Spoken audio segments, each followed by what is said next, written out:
right, we are going to announce in this video the Winter is Coming Classic numero dos. Year two. So this is a competition that we ran last year. We had a lot of success. We'll talk about why I think it was successful in a little bit.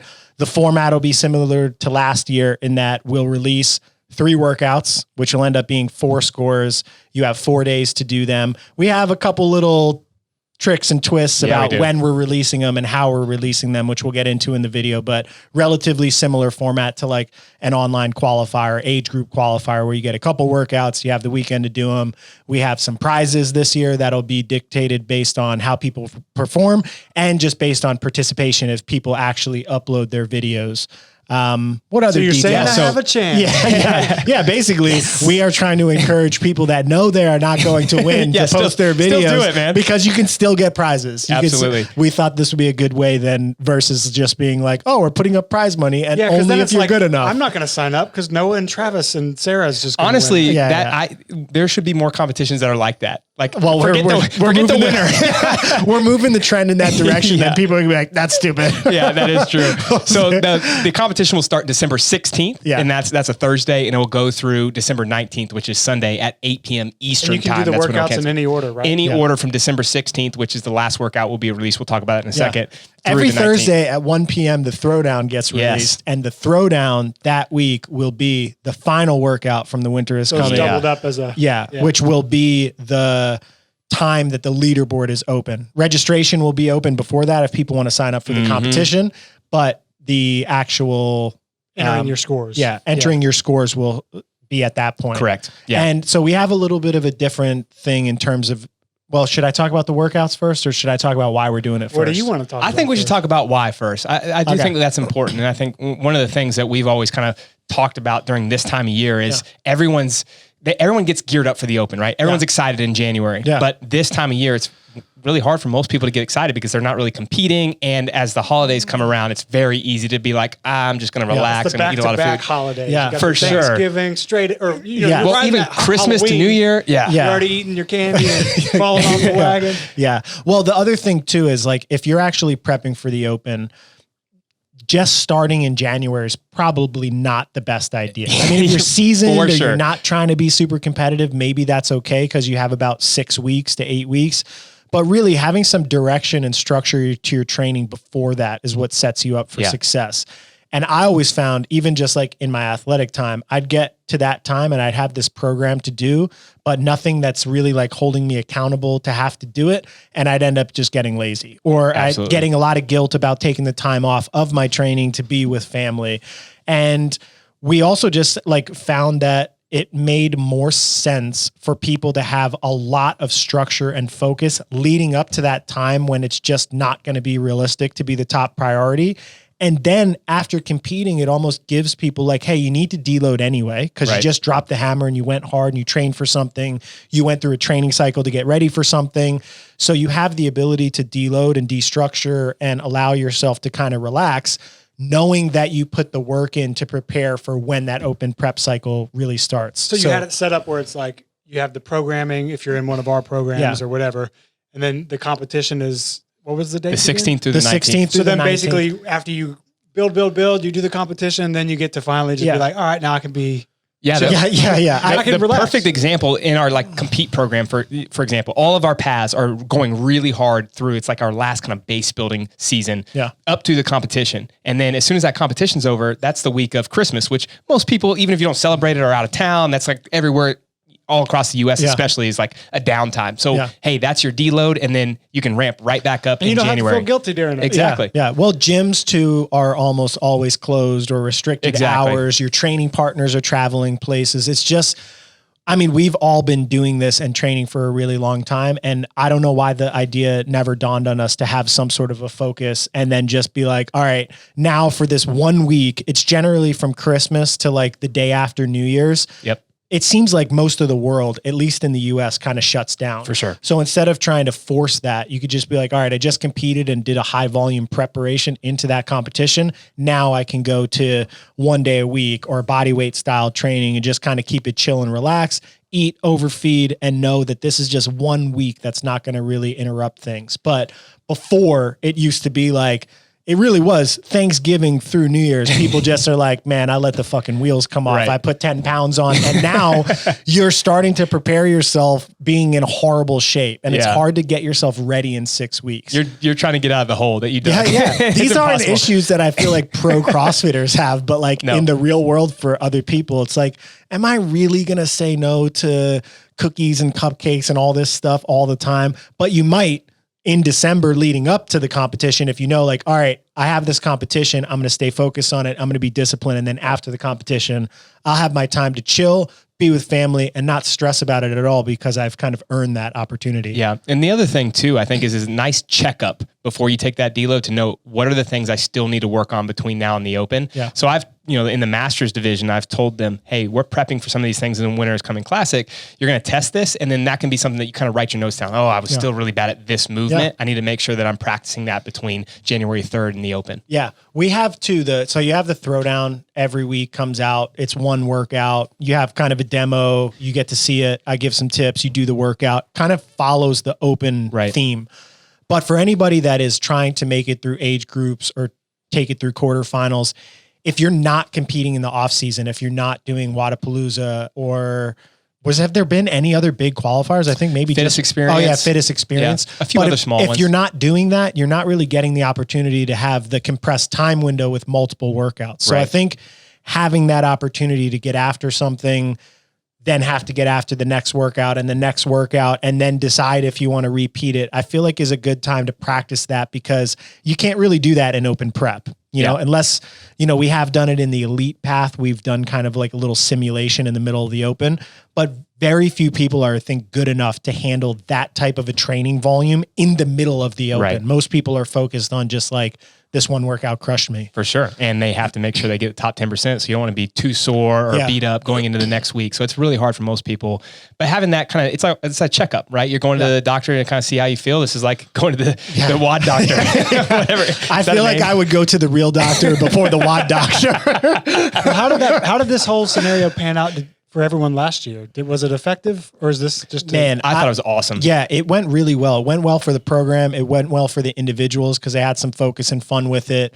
And I think also, not to like say, oh, this is a selfish, we're doing it for us thing, but Training Think Tank, like one of its mission is to try to professionalize coaching. And when you're doing remote coaching, oftentimes you don't really get a break from training. And I think having that time for the entire community to decompress, because we put on this competition, we all went after it, I feel like is just good for just like the health of the culture, health of the mindset, making sure that all of us coaches are ready when open peaking cycles get ready. Yeah, especially because you're about to build back up to the most important, like, the real shit's about to hit the fans. Yeah. I mean, you do a lot, man. There's a lot of video review that happens. We try to make videos to get everyone prepped for the actual open when the open workouts come out. So I think it's good.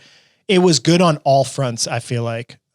Other than my fitness. Wait, did you do all the workouts last year? No, I didn't. They were tough last year, and we have some really fun ones this year. I did watch. I watched Travis do some of them. I did one with him. Yeah.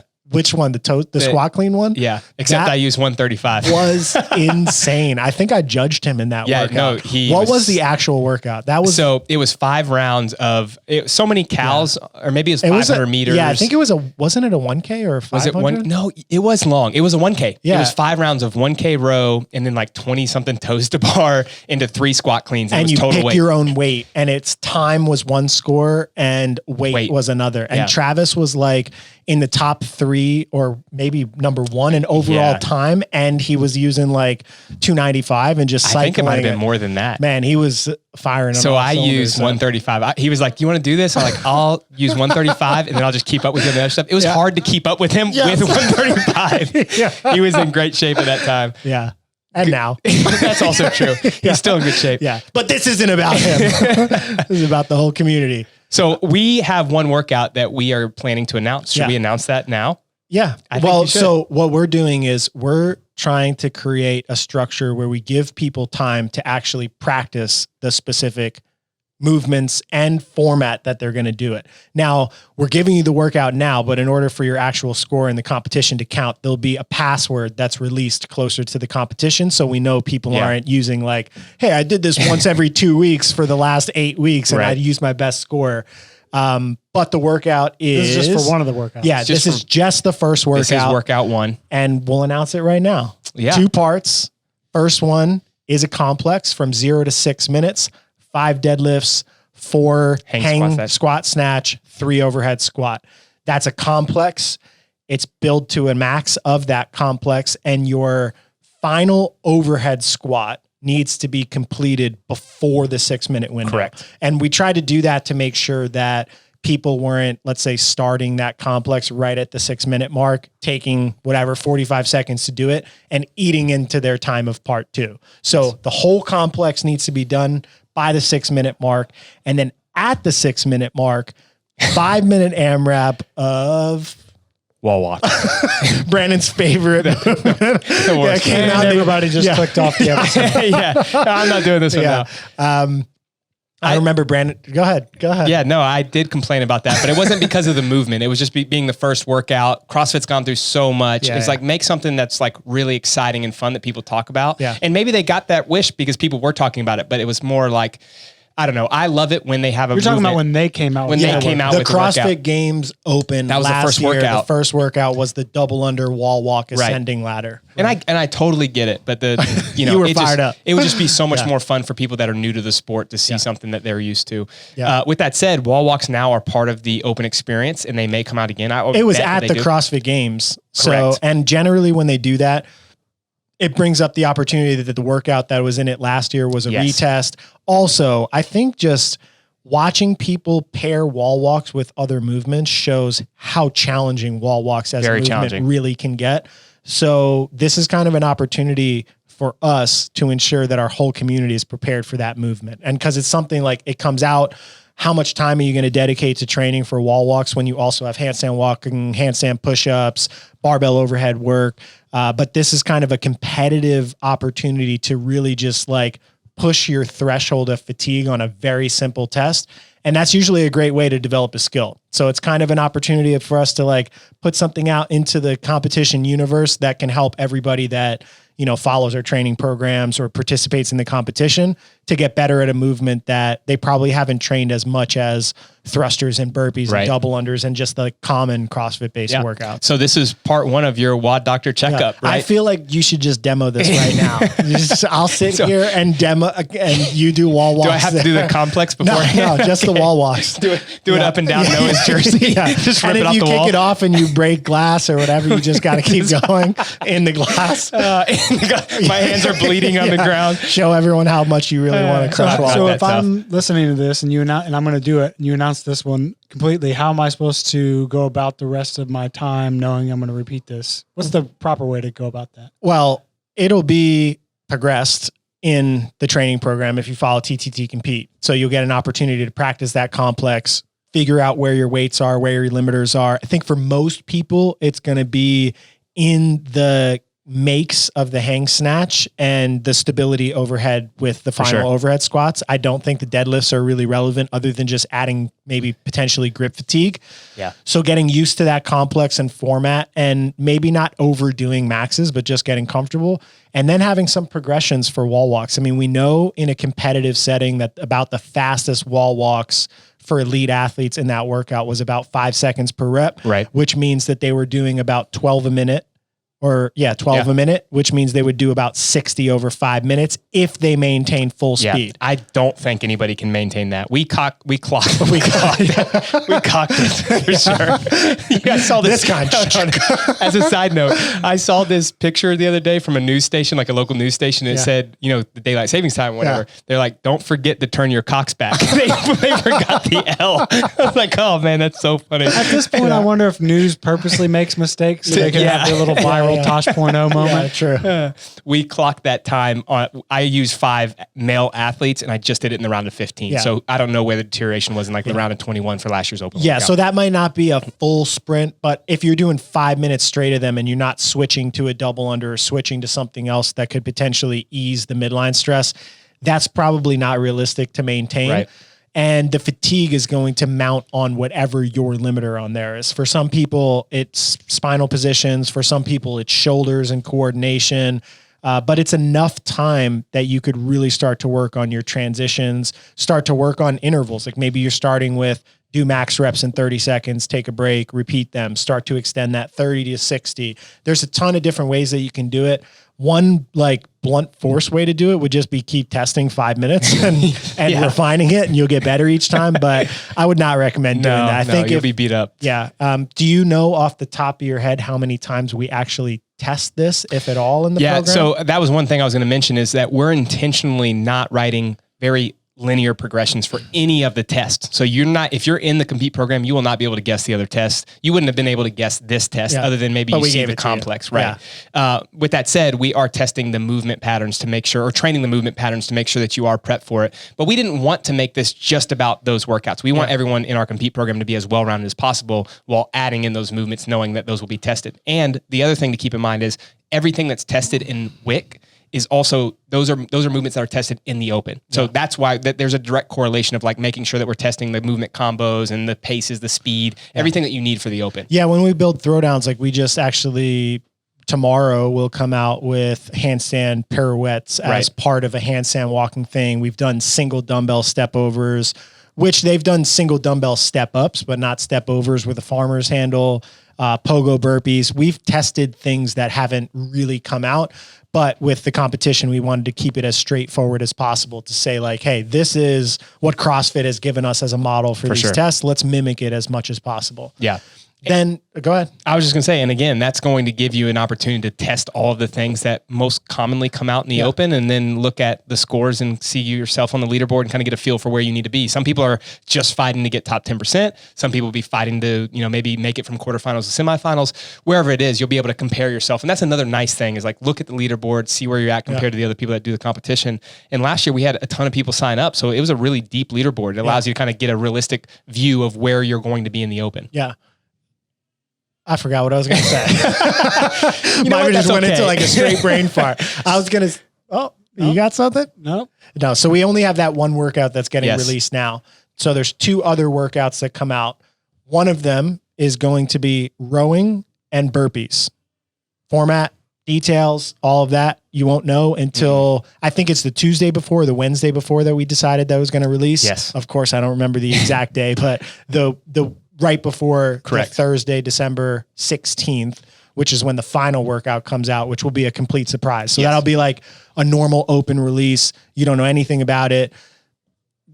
1 p.m. workout comes up. That's the release. And that's when the leaderboard goes live. So a different type of format this year, in that you have a full workout to practice, a workout that you kind of know is going to be in a competition, which is good because you kind of like, based on the open, double unders has been in the open every single year. It's a pretty good bet that that's a skill you need to refine if you want to be competitive in open or quarterfinals. So this is the first year that's not going to happen. Yeah. Now that I just said it. And then the third is just a pure random, you get the workout and have to figure it out. But I think that gives everyone an opportunity of kind of these different things that happen in the open. Obviously that some of these are going to come out. That's why we're giving you one. But then also like having that anxiety of like waiting for the workout. Everyone goes through this every year. Like for us in the East Coast, 8 p.m. we're waiting for Castro to say the workout. And then once he does, everyone's like, oh my goodness, this is going to be awful. Or maybe they're excited.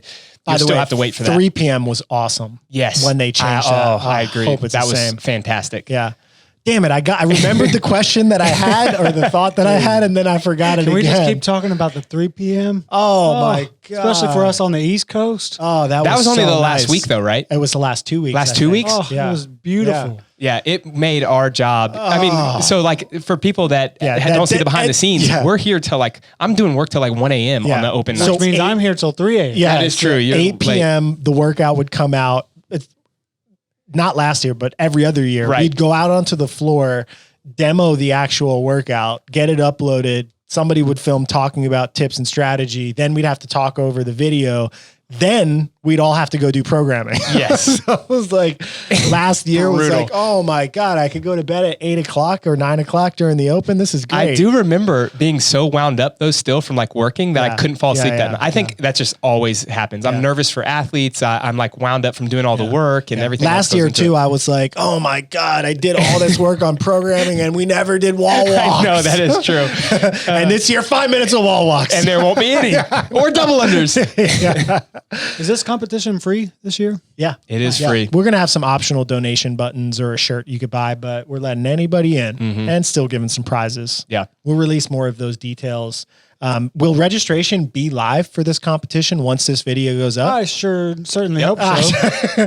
So you can go up and register right now. And if they do register, then we can keep their emails and just keep them updated as we start getting more information. Yeah. And what we can do is put the link to the registration in this video. Yeah. And the other videos that we'll announce just to make sure everyone can get there easily. Yeah. And for gym owners, I think last year we had most participants from a singular gym and we sent shirts to everybody. We'll probably do something similar to that.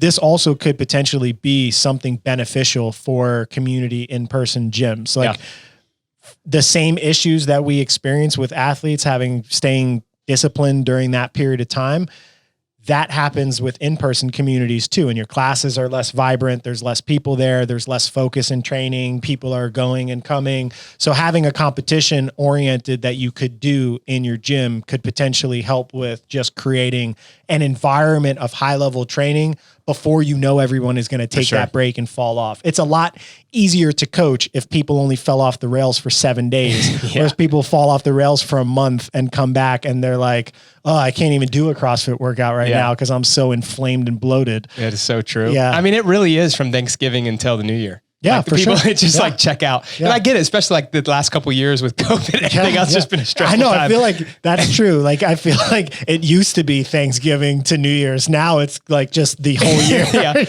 I'm staying at home, working at home in my underwear, eating cupcakes. Yeah, I've been sneaking candy from my kids' trick or treat baskets every day. It's bad. What are you getting? What's your main go to? You know, they don't like the Reese's cups, which is my favorite. Your kids are satanic, bro. I agree. I keep telling them. They are. You should see them.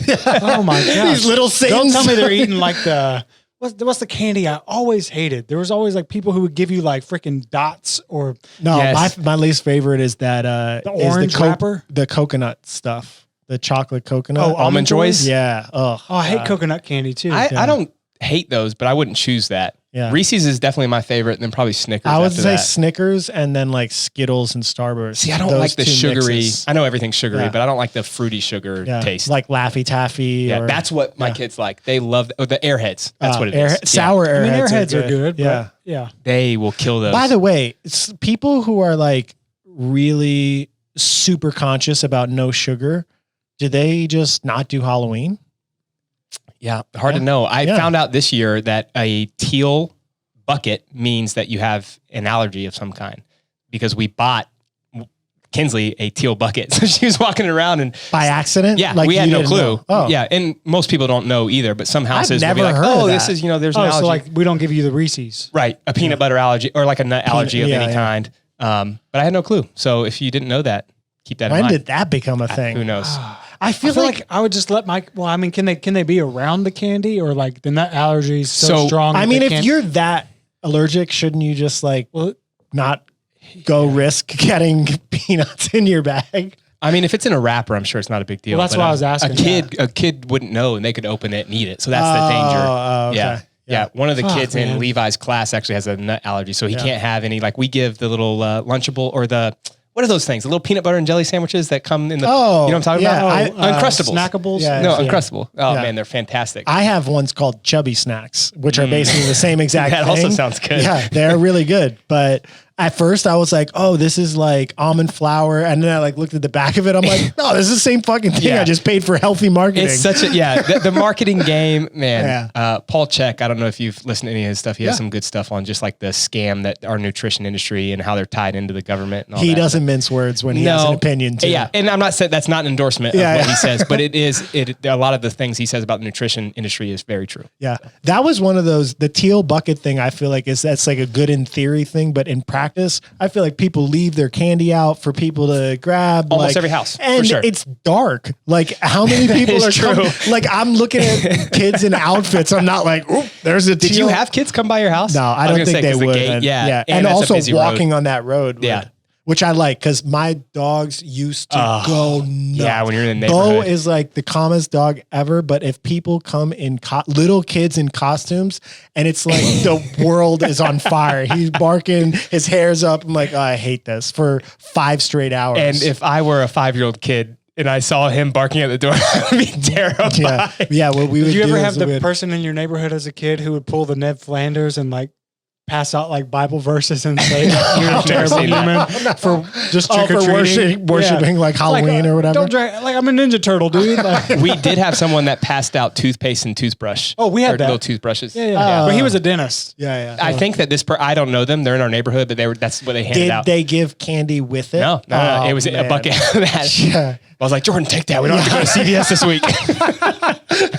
Nice. Yeah. I always wondered about the kids that would go up to the buckets that were full and says, take one, and they're just pouring it in. For sure. That's Brandon. 100%. With the toothbrushes. We're never going to have to go again. Nice. Yeah. So anyway, candy, we got that. So winter is coming. Yeah. Just adding some flavor around here, okay? Yeah. What else do we have to say about the competition? Good question. I think to reiterate, like this is a great opportunity to go, push yourself, train for something, be excited about it, test yourself, and then not to make everything like a guilt-free, like this is time off, but I think it allows us to say, hey, I need this deload, and it allows you to kind of refocus, recenter everything for the open peaking time, which will start for us in our online program January 3rd. Yeah. I think building consistency and figuring out a consistent plan that you can follow, something about, I feel like pre-COVID life that I'm kind of looking forward to that we get back into hopefully as a society in the future is just structure. Yeah. Like a lot of the, hey, we do this at this time of the year, or this is like when a lot of people travel. That used to be like a societal, this is how things operate and function, that kind of went away. But in order to stay consistent in training, I feel like you need some of that annual structure. The open getting moved back into the beginning of the year, I feel like was a good step in that, because right after the holidays, most people need that structure. Having some sort of a structure to give you that time to go and do whatever you want with your family and not think about training almost makes the focus time you have in the gym doing your thing more productive, more meaningful. And it kind of plays off that reward risk or like work ethic reward type. I don't know. It's just like a human behavioral thing. For like sure. You go out and hunt and gather and you work and then you get food. It's kind of the same thing. I feel like with training in some capacity is like you put in all this hard work, you go in, you crush a competition or that competitive energy, you get super sore, you do a bunch of workouts, but it's not just about the fact that you did that competition. It's that you stay disciplined for all of the weeks up leading to it. So that way, when you deload, you're not deloading from a time when you were just like shittily training from November all the way to December. Yeah. Shittily training is sometimes my go-to. Can that be the episode title? Yeah. If it is, I probably could do a whiteboard of my training sometimes. How do you spell that? Shittily, SHITTILY, shittily. Fair enough. The Shittily Training Podcast.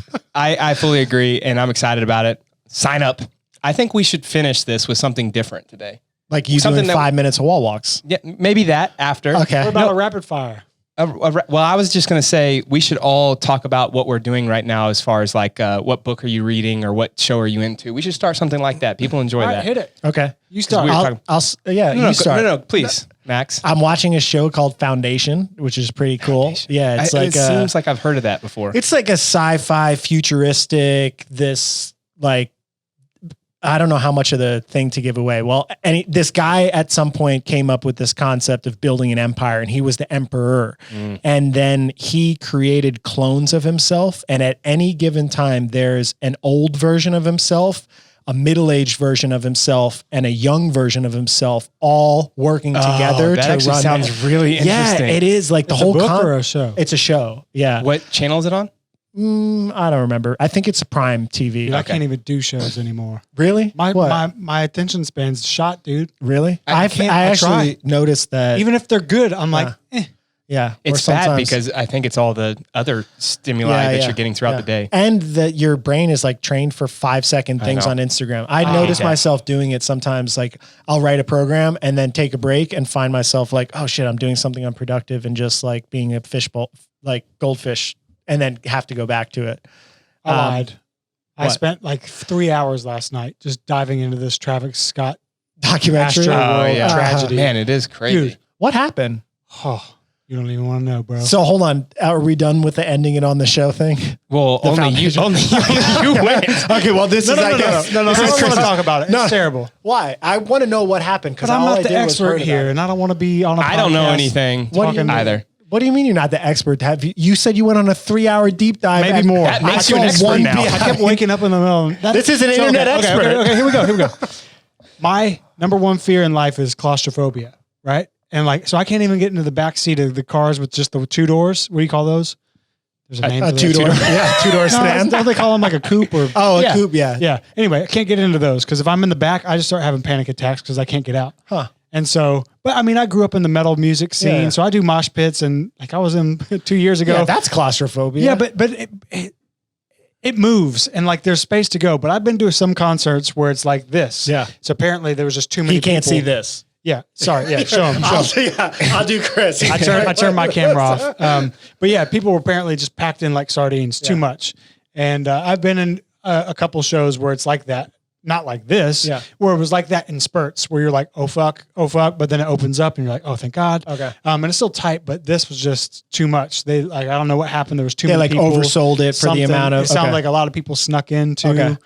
I don't fucking know, dude. But what happened? Like people got crushed. They got stepped on and like stampeded. 8 people dead. 8, if not more. Yeah, 30 injured or tons of injured. Oh my God. I mean, that is literally my nightmare. And then you add on top of that, like, it's just dark. I'm not a big fan of crowds in general. Like at Rogue, it's a baseball stadium, so they have the seats basically from like the third base, basically first, like right? Third base to home, and then home to first, and then the outfield is kind of opened up. And this stadium, it had something back there for like people to walk around, but there was no seating back there. So I just found myself sitting there by myself just because I just don't like being crowded in spaces. Yeah. I'm not necessarily claustrophobic. I just like don't like it. You know, it's funny you talked about the car because I've never thought about that, but I also get anxiety if I'm in the back of a car. I don't understand why anyone's okay with that. Yeah, like if you wreck, how the fuck am I getting out of here? That is true. Jaws of life, man.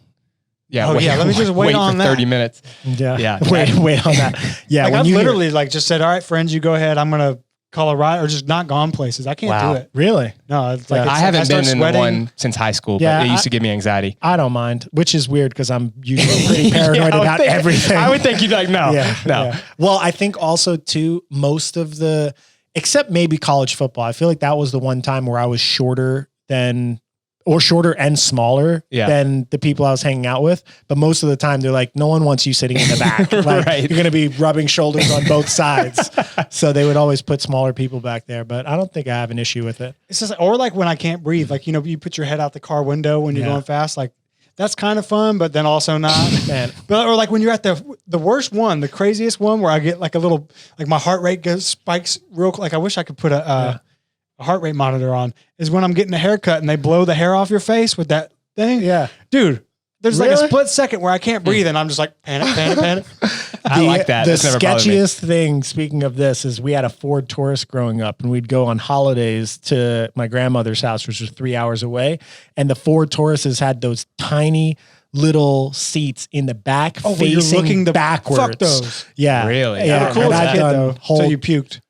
Yeah. I mean, that is sketchy too. Cause like if you get rear-ended, they're like, yeah, that is true. Like, you're on the highway and you see cars coming at you at full speed. It's kind of strange. Oh, and man. they're that small was someone's back experience there. For sure. Yeah, for sure. I'm glad we're thinking about worst case scenario. Yeah. Can we go back to like, what are you watching?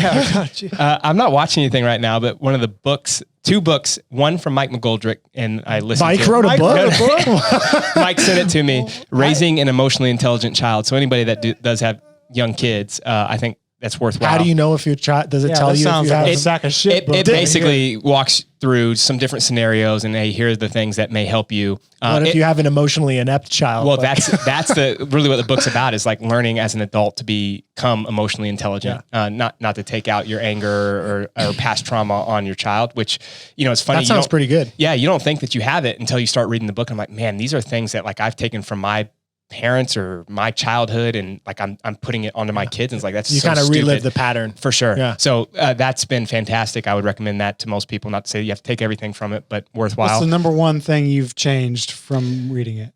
I think it's just learning how to be empathetic with your children while also still being the person that's in control. Parent. Yeah. So that's been challenging for me because it's either like I want to be overly empathetic or I just always want to be like, no, you're doing this because I said so. But teaching them how to empathizing with them and like, I understand why you're sad. I would be sad in this situation too. And then going through the process of like, here's how we can help you fix this. But it builds this trust and rapport with your child that you can still have that connection with them as like a friend, but then they still know that dad's in charge or mom's in charge, which is a really cool thing. And I didn't have that with my parents, and that's not a knock on what they did, but I think it's something that could be special. So the other one outside of that, not as emotional, is A Land So Strange, which I just started. So I don't know much about the book, but like the first 30 minutes, I'm so intrigued. But it's like this. Are you listening to this? I'm listening to this one. Yeah, it's on Audible. It's a conquistador. This was like 30 years maybe or 40 years after Christopher Columbus, but he walked across the United States and then like back down into Central America. And I don't know any of what happens, but that's like where I'm at in the book. And then now they're going to go back and explain the whole process and who he met and all that stuff. I don't even want to walk down the street anymore because the spiders that are infesting North Georgia right now. No, they're dying now. Yeah. I saw them. They're like hanging these dead. Things are intense. They're Joro huge. spiders, Google them. Yeah, they came out of nowhere, 0 to 60. Yeah. I hadn't seen one in my life, and now I'm walking through 8 of them a day. Well, it happens every year, right? No, not these spiders. This is the first time I've ever seen came them. from Japan. Right. But I think it happened in like 2014. Yeah, but why did it explode this year? I think it happened this year, like every so many cycles. Oh, like my every understanding. like perfect scenario, and they just like proliferate. Right. Dude, they were Everywhere. and They are they crazy. have their webbing is like gold and it's really strong. and they're 3D. It's not just like a flat web that's sprawling. It's like a diamond. I have a video? Oh no, I did the orb spider, but I fed a Joro spider as well. It was so. Speaking of this, I filmed a orb weaver spider. I flicked a bug into it. It ran up and it like wrapped it all up and then ate it. The Joro spider just went straight to the thing and bit it and just held on. And it must have like put in venom or something like that. Wow. And I was like, that was way different. I went on like a whole. Maybe he was hungry right then, and the other one was like, I'm gonna save this for later. I got a late dinner coming up. The orb like Adam spiders with a Monster Energy drink. This dude can drink one Monster for a month. I'm like on lane number 2 for the day. One sip at a time. Speaking of those, there was an entire pack of some kind of energy drink in there, and it's all gone now. And I know that was every single one of those Probably. was you. No, the mixers? No, not the mixer. Okay. Last week. The other thing. Yeah. They were all gone. Every time he walked by, he was grabbing one. Yeah. When was your last caffeine purge? Where I stopped? Yeah. Well, here's the problem. I have to stop stopping because every time I stop, I come back stronger. Like, what is the thing that does that? Come back stronger. I'm not kidding. Like the thing with the heads. Yeah. The Hydra. I'm like the caffeine You're the Hydra. You cut off one caffeine and 2 drinks come out of We're it. laughing about it now, but every time, because I've stopped multiple times, Yeah. and every time it's like I just come back like a fucking. Yeah, bandit. I'm at 600 milligrams a day right now. Milligrams. Is that above milligrams? Yes. You're still on milligrams. Yeah. I'm past milligrams. These milligram folks, I'm a milligram guy. That's a level up, dog. Oh, man. Yeah.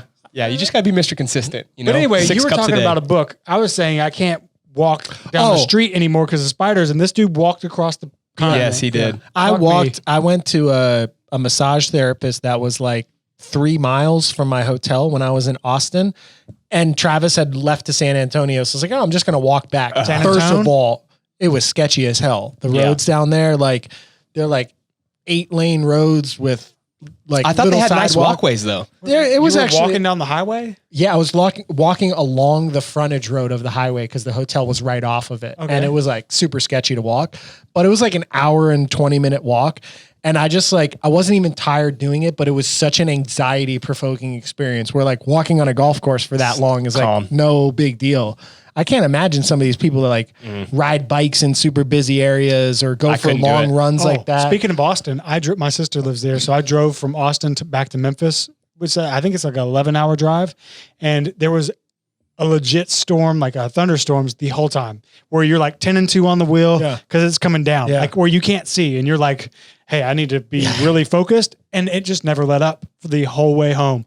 I got home and I was just exhausted. Like any workout I've ever done comes nowhere close to driving It's home. the mental exhaustion. High I've been there. anxiety, on alert for I would 4 pull over at a hours. gas station like thinking it would pass. It just never did. Yeah. It's interesting, like even just the experience of driving on a highway for 3 hours and then like being in Noah's Tesla, which does like automatic driving. I'm Yeah. like, you're like not even paying attention. You're just like sitting in the car and it's driving for you. I would Such a still be different- nervous. Just like what happens if there's a failure. He said that, and he's like, after a couple months, it was just like, it's so good that you just trust it. Yeah. Yeah. So I heard that it's something like, I forget what the actual metric is, but like 5 million driving hours or something like that. Or it's like 5 times less likely that you get in an accident using a computer AI system than just normal driving. I get it. Which sounds crazy. I mean, think about how many people are on their phone. Like I make it a point to have it on do not disturb, but if I don't do that and a text comes up, I'll even like peek down like, no, what am I doing? Like, don't even look down at my phone because that's all it takes. It's crazy. And that's terrifering, especially like that NFL dude recently. I know. Man, we're coming back to all this terrible shit. Yeah. That's winter is coming. What about that book though? This was about his trek? Yeah, it's about his trek. And I'm only 30 minutes in. I assume that it's going to just basically be the history of what he went through. The very first chapter is him meeting someone else. And then it's basically now going back in time to how he got to the United States, what happened in that journey. So I love books like that. Like anything that's just, history based, you can learn something, you learn about someone that's completely different than you. So I'm looking forward to it. Yeah. Since we're talking about stuff, I'm listening to the Joe Rogan podcast with Jewel. You ever heard her story? No. I saw that though. Or maybe I have heard her story. Yeah, she was like homeless for a bunch of years and lived by herself in the Alaska wilderness. Like, I was like, what the hell? She's a really interesting person. Again? I don't even know if does she have? Yeah, she's a famous she's singer. she's very like popular. The bathroom stall music video from back in the day. I just don't know the song. Like elevator music, but that's bathroom music? No. Like in the music video, I think she's in like a bathroom stall. Oh, yeah. I don't remember. Well then. Yeah. Glad we had that conversation. Yeah, we just went on. All right. So the winter is coming. Classic competition, registrations live. You got your first workout. We've announced it. You should do it. If you're in TTT Compete, you are doing it. Yeah. Or if you're an individual, jump in and do it. Anything else? That's it. Always great to talk to you, Max. Should this be the signification of the end of the year of Octopus? I think. Do you want to announce the next animal? Yeah, maybe that's what will happen with the winner. Oh, I thought you were going to announce it now. No. I'm keeping that close to your chest. Yeah. I can't wait to get all the hate for it. Really though? Yeah. All right. See y'all.